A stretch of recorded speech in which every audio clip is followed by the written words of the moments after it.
ഞാനിന്ന് പറയാൻ പോകുന്നത് ഓവർ തിങ്കിങ്ങിനെ പറ്റിയാട്ടോ. അനാവശ്യ കാര്യങ്ങൾ അമിതമായി ചിന്തിക്കുന്ന ഒരവസ്ഥ. ചിന്താശക്തി എന്നുള്ളത് മനുഷ്യന് കിട്ടിയ ഏറ്റവും വലിയൊരു വരദാനമാണ്.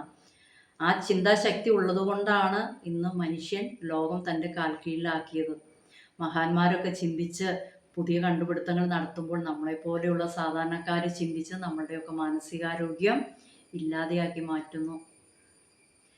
നമുക്ക് ഈ ഓവർ തിങ്കിങ്ങിനെ രണ്ടായിട്ട് തിരിക്കാം. ഇതൊക്കെ നമ്മൾ സർവ്വസാധാരണമായിട്ട് അനുഭവിക്കുന്ന ഒരവസ്ഥയാട്ടോ. പക്ഷെ ഞാൻ ചില പേരുകളൊക്കെ പറയണു എന്നുള്ളൂ. ഒന്നെന്ന് പറഞ്ഞാൽ റൂമിനേഷൻ, അയവിറക്കൽ.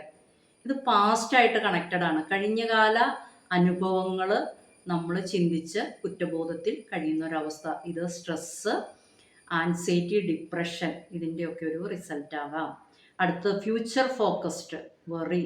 നമ്മൾ ഇതും അനുഭവിക്കുന്നതാണ്. ഇനി എന്താവും ഭാവിയിൽ, ഏതാവും, ഇങ്ങനെയൊക്കെ ചിന്തിച്ച് നമ്മളുടെ മാനസികാരോഗ്യം നഷ്ടമാക്കുന്നു. ഇത് ആൻസൈറ്റി ആയിട്ട് കണക്റ്റഡ് ആണ്. ഉത്കണ്ഠ.